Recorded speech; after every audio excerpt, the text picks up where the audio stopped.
नमस्कार प्रेक्षकांनो, ठरलं तर मग मालिकेच्या आजच्या म्हणजेच 11 मेच्या भागात आपल्याला एक जबरदस्त असा ट्विस्ट पाहायला मिळणार आहे. पण त्याआधी जर तुम्ही माझ्या चॅनलवर नवीन असाल तर चॅनलला प्लीज सबस्क्राईब करा. तर प्रेक्षकांनो, आता आपण पाहतो की जेव्हा सायली व अर्जुन कल्पनाच्या पाया पडायला जातात तेव्हा कल्पना उठून उभी राहते व पूर्णाजीला म्हणते, पूर्णाई तुम्ही पण जास्त जागू नकात, उशीर झालाय, तुमच्या रूममध्ये जा, मी पण माझ्या खोलीत जाते. असं म्हणत ती जातच असते. तेवढ्यात सायली असं म्हणते, मला आईचं प्रेम फक्त तुमच्याकडून मिळालंय आई. तुम्हाला भेटेपर्यंत मला माहीतच नव्हतं आई कशी असते. तर आता कल्पनाच्या डोळ्यातसुद्धा हे ऐकून पाणी आलेलं असतं. सायली म्हणते, मला माहीत नव्हतं की तिच्या रागात पण इतकी ममता असते. मला हेही माहीत नव्हतं की तिने दिलेल्या धपाट्यात मायेचा स्पर्श असतो. मला हे काहीही माहीत नव्हतं आई. हे सगळं तुम्हाला भेटून मी अनुभवलंय. मला मान्य आहे की तुम्हाला माझ्या पाठीवरून हात फिरवायची इच्छा नाही आहे, पण आई निदान आम्हाला आशीर्वाद तरी द्या. तर आता कल्पनाला मात्र हे सगळं ऐकून खूप त्रास होत असतो. तिला अश्रू अनावर झालेले असतात. सायली व अर्जुन तिच्या जवळ येतात. सायली म्हणते, आई आम्हाला आशीर्वाद देताय ना. तर कल्पना आता मागे वळून त्यांच्याकडे बघते. ते दोघेही तिच्या पाया पडतात. कल्पना आता त्या दोघांच्या डोक्यावर हात ठेवते व तिथून वर तिच्या खोलीत लगेचच निघून जाते. सायली व अर्जुन आता खूप खुश झालेले असतात. तर आता इथे दुसरीकडे सायली व विमल किचनमध्ये असतात. तेवढ्यात विमलला एक कॉल येतो. ती कॉल ठेवल्यावर सायलीला असं म्हणते, माझ्या मोठ्या ताईचा फोन होता, तिला कामाचा एक मेसेज करायचा आहे, तिला लिहिता वाचता येत नाही ना, म्हणून मला करून ठेवायला सांगितलंय. तर आता हे ऐकल्यानंतर थोड्या वेळाने सायली तिच्या कामात मग्न असते, पण तिच्या लक्षात येतं, तिच्या काहीतरी लक्षात आल्यामुळे ती विमलला म्हणते, विमलताई मी जरा आता वर जाते, माझं आवरून झालंय. आता ती खोलीतच धावतच येते व अर्जुनला असं म्हणते, अहो विलासच्या मेसेजबद्दल आपण बोलत होतो ना, पण विलासला लिहिता वाचता येतच नव्हतं, तो मेसेज कसा पाठवणार. तर आता हे ऐकून अर्जुनला धक्काच बसतो. तो उठून उभा राहतो व म्हणतो, व्हॉट आर यू सिरियस. तर सायली म्हणते, हो, एकदा तो आश्रमात माझ्याकडे मोबाईल घेऊन आला होता, त्याला मेसेज टाईप करून हवा होता, तेव्हा त्याने मला सांगितलं की त्याला तर लिहिता वाचता येतच नव्हतं आणि मोबाईलवरची ती इंग्रजी अक्षरं ती तर त्याला कळायची सुद्धा नाहीत, त्याला फक्त व्हॉइस नोट पाठवता यायची. तर अर्जुन म्हणतो, म्हणजे विलासला फक्त व्हॉइस नोट पाठवता यायची, मेसेज टाईप करून पाठवता यायचा नाही. That's brilliant. तर सायली म्हणते, खरं तर हे माझ्या आधीच लक्षात यायला हवं होतं, कारण जर विलासने पोलिसांना मेसेज पाठवला असता तर तो टाईप करून पाठवला नसता, त्याने व्हॉइस नोट पाठवली असती. तर अर्जुन म्हणतो, राईट, आणि हे दामिनीला माहीत असेल असं तर मला काही वाटत नाही आहे. तुम्ही हे कोर्टात साक्ष तर द्यालच, पण दामिनी असंच म्हणेल की मी तुम्हाला हे पढवलंय. पण बरं मला सांगा, दुसरी अशी कोणी व्यक्ती आहे का जिला माहीत असेल की विलासला लिहिता वाचता येत नव्हतं. तर सायली म्हणते, अहो कुसुमताई आहे ना. तर अर्जुन म्हणतो, ठीक आहे, तिला लगेच आता कॉल करा आणि उद्या कोर्टात यायला सांगा. तर आता अर्जुन असं म्हणतो, दामिनी देशमुख मी जी चेन तयार करतोय ना, त्याच्यात अजून एक लिंक ॲड झाली आहे आणि आता हीच चेन तुझ्या क्लायंटसाठी गळफास बनणार आहे. All the best. तर आता दुसऱ्या दिवशी सकाळी सायली देवघरात देवी आईची पूजा करत असते व म्हणत असते, देवी आई आज आमच्यासाठी खूप महत्त्वाचा दिवस आहे, आज तू आमच्या पाठीशी राहिलीस तर सत्याचाच विजय होईल. तर आता घरातले सगळेसुद्धा देवघरात आलेले असतात, पाया पडतात. सायली म्हणते, आई बाबा आम्ही कोर्टात जायला निघतोय. मधुभाऊ आणि चैतन्य भाऊजी पुढे गेलेत. तर आता प्रिया ही पुढे येते व देवाला नमस्कार करत असते. तर अर्जुन ते बघून म्हणतो, मनात भक्ती असेल ना तरच देवाला नमस्कार करायचा, प्रॉब्लेममध्ये आल्यावर देवाची आठवण काढून काय उपयोग आहे. तर आता अश्विन म्हणतो, दादा तुझी ही वकिली बडबड ना कोर्टात कर, आत्तापासून नको हा. तर आता प्रिया मनातच म्हणते, अर्जुन सायलीला आज खूपच कॉन्फिडन्स आहे असं दिसतोय, यांचा फोकस हलवायला हवा, मग तरी कोर्टात जरा शांत राहतील. तर आता प्रिया चक्कर आल्याचं नाटक करते व म्हणते, अश्विन मला गरगरतंय. तर तिला आता कल्पना व अश्विन हॉलमध्ये आणून बसवतात, पाणी देतात.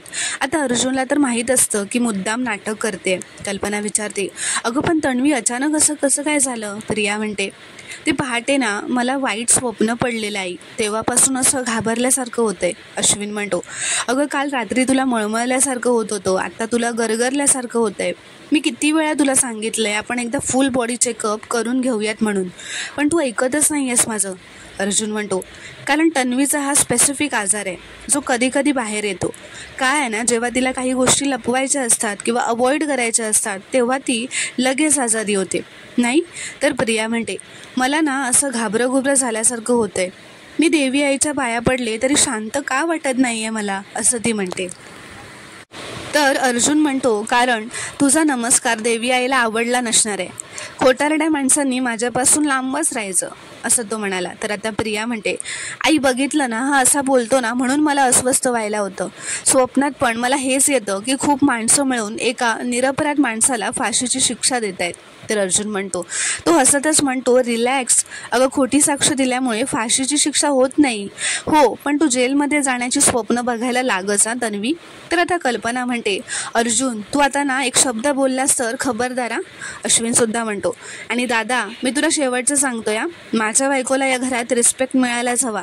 तर आता सायली म्हणते, अश्विन भाऊजी तुम्ही शांत व्हा, यांच्या वतीने मी माफी मागते, पण आता वाद नकोत. तर आता अर्जुन म्हणतो, पण मला ना जेन्युअनली म्हणजे मनापासून असं वाटतं की तन्वी अशी वारंवार आजारी पडते ना, सो तिला एक चांगली ट्रीटमेंट मिळायला हवी. आपण एक काम करूयात ना, सिनियरच्या ओळखीची ती सायकॅट्रिस्ट आहे ना डॉक्टर श्रद्धा, त्यांना बोलूयात आपण इथे. किंवा मग काल तो सायकोलॉजिस्ट आला होता त्याला बोलूयात का, मग ना तू पटकन बरी होशील. तर आता प्रियाला खूपच राग येत असतो अर्जुनचा. ती उभी राहते व म्हणते, तुला काय सिद्ध करायचं आहे अर्जुन, की मला मानसिक आजार आहे, त्याने तुझ्या केसला मदत होईल ना. अरे पण एक साधी केस जिंकण्यासाठी तू स्वतःच्या वहिनीला खचवतोयस. अरे अजून किती खालच्या दराला जाशील असं ती अर्जुनला म्हणते. अश्विन म्हणतो, प्रिया अगं शांत हो तू. तर प्रिया म्हणते, अरे याच्यामुळे माझं जगणं मुश्किल झालंय आणि तू मलाच काय शांत हो म्हणतोयस. तर आता प्रिया एवढं सगळं बोलल्यानंतर पण अर्जुन काहीच म्हणत नाही, तो शांत तिचं बोलणं ऐकत असतो. म्हणून प्रिया मनातच म्हणते, हा अजून इतका शांत कसा काय, आता खूप चिडला तरच कोर्टात याचं नीट लक्ष नसेल. प्रतापसुद्धा म्हणतो, तन्वी तू शांतपणे कोर्टात जा आणि साक्ष दे.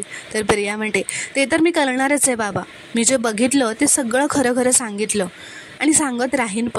पण अर्जुन हे सगळे मुद्दाम घाणेरडे खेळ खेळतोय ना, त्याला माहिती आहे की त्याने मला जर डिस्टर्ब केलं तर कोर्टात माझी तब्येत बिघडू शकते, साक्ष देताना मी गोंधळू शकते, आणि म्हणूनच हे सगळं तो करतोय.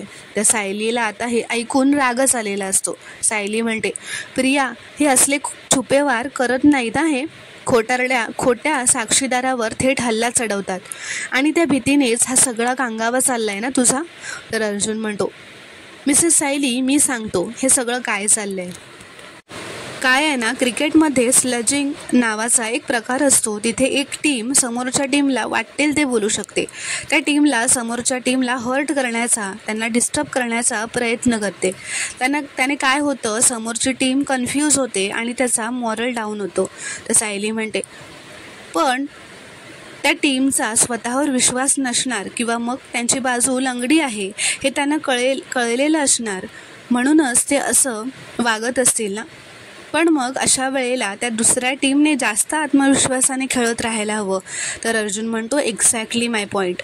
आता जे काही बोलायचं असेल ना ते आपण कोर्टातच बोलूया. तन्वी येतेस ना, दोघंही जोडीने या, असं तो अश्विन व तन्वीला म्हणतो. तर आता अर्जुन असं म्हणून निघून जातो बाहेर. सायलीसुद्धा निघतच असते, तिची पर्स घेत असते, पण ती प्रियाला थांबूनच असं म्हणते, अर्जुन सुभेदारांचं लक्ष विचलित करणं इतकं सोपं नाही आहे प्रिया, कोर्टात भेटू हां, बाय, असं म्हणून ती निघून जाते. आता प्रियाला खूपच टेन्शन आलेलं असतं.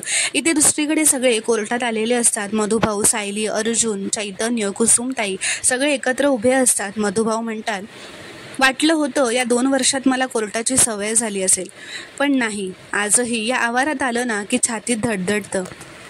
तर सायली म्हणते, मधुभाऊ अहो आता आपल्याला इथे परत नाही यावं लागणार आहे, बस अगदी शेवटच्या काही खेपा आहेत. तर कुसुम म्हणते, मी तर कोर्टाच्या दिशेला बघणार सुद्धा नाहीये. अर्जुन म्हणतो, मी तुम्हा दोघींना काल जे सांगितलं होतं ते लक्षात आहे ना. तर कुसुम हो असं म्हणते. तर आता तेवढ्यातच तिथे प्रिया, रविराज, नागराज येतात. रविराज प्रियाला विचारतो, तन्वी तू ठीक आहेस ना बाळा. तर अश्विन म्हणतो, तिने आजच्या या हिअरिंगच्या हिअरिंगचा जो कालपासूनचा स्ट्रेस घेतलाय त्यामुळे ती सकाळपासून खूपच अपसेट आहे. तर रविराज म्हणतो, साहजिकच आहे म्हणा, एखाद्या सामान्य निर्दोष माणसाला जेव्हा उगाचच कोर्टाची पायरी चढावी लागते तेव्हा तो बिस्कूनच जातो. तर आता दामिनी देशमुख सुद्धा कोर्टात आलेली असते. अर्जुन तिला बघतो व म्हणतो, मिस दामिनी देशमुख, मी आजची डेट मागून घेतली आहे म्हणून तुम्हाला आश्चर्य वाटलं असेल ना. तर दामिनी म्हणते, इतकी वर्ष या क्षेत्रात काम करते मी, असल्या छोट्या छोट्या सरप्राईजेसची सवय आहे मला अर्जुन. तर आता सायली पुढे येते व म्हणते, पण अर्जुन सुभेदार जे आश्चर्याचे धक्के देतात ना त्यांची तुम्हाला सवय नसूच शकते दामिनी मॅडम. त्यामुळे आता तुमचं मन घट्ट करून घ्या, कारण आत्ता तुमच्या खडतर प्रवासाला सुरुवात झाली आहे, असं सायली म्हणते. तर दामिनी म्हणते, बाळा, या कोर्टात जितकी माणसं आहेत, बाहेर आवारात जितकी माणसं आहेत ना, त्या सगळ्यांची बेरीज केल्यावर जो आकडा येतो ना, तेवढ्या केसेस मी लढले आणि जिंकले. अर्जुन सुभेदार काय, कुठलाच वकील मला मात देऊ शकत नाही. तर अर्जुन म्हणतो, सो सॉरी, तुमचं डील तिथे फ्लॉप झालं आणि तुमची आजची हिअरिंग पण तशीच होणार आहे, टोटल फ्लॉप. तर दामिनी म्हणते, पुराव्यांशिवाय असं काही बोलणं शोभत नाही वकिलांना. तर अर्जुन म्हणतो, जिथे पुरावे दाखवण्याची गरज आहे ना तिथे मी नक्कीच दाखवेन तुम्हालासुद्धा, आणि हे सो कॉल डील प्रूफ करत बसण्यात ना मी माझी एनर्जी आता वेस्ट करणार नाही आहे. By the way, all the best, असं म्हणून तो आता तिच्याकडे बघतच राहतो. तर प्रेक्षकांनो, पुढील भागात काय घडणार हे पाहणं खूपच रोमांचक ठरणार आहे. पुढील भागात आपण पाहतो की अर्जुन असं म्हणत असतो, मिलॉर्ड, खून होण्याआधी साक्षी शिकरे यांना तन्वी ओळखत नव्हती असं त्यांनी सांगितलंय, पण मला आज काहीतरी दाखवायचं आहे. तर आता अर्जुनने ते साक्षी व प्रिया जेव्हा एका कॅफेमध्ये एकत्र भेटायचे ते फुटेज कोर्टाला दाखवलेलं असतं व तो म्हणतो, मिलॉर्ड, या फुटेजवर असणाऱ्या तारखेवरनं हे सिद्ध होतं की विलासच्या खुनाच्या आधीपासूनच साक्षी आणि तन्वी एकमेकांना ओळखत होते आणि त्यांच्यात एक डीलसुद्धा झालं होतं. ते डील काय आहे ते मी आता तुम्हाला पुराव्यांसकट दाखवणार आहे, असं म्हणत तो जजला काही डॉक्युमेंटचे पेपर्स देतो. आता हे सगळं बघून प्रियाला मात्र चांगलाच घाम फुटलेला असतो, ती खूपच घाबरली असते. तर प्रेक्षकांनो, आता पुढील भागात कोर्टात नेमकं काय घडणार हे पाहणं खूपच रोमांचक ठरणार आहे. व्हिडिओ पूर्ण बघितल्याबद्दल धन्यवाद. व्हिडिओ आवडल्यास कॉमेंटमध्ये नक्की कळवा व चॅनलला प्लीज सबस्क्राईब करा.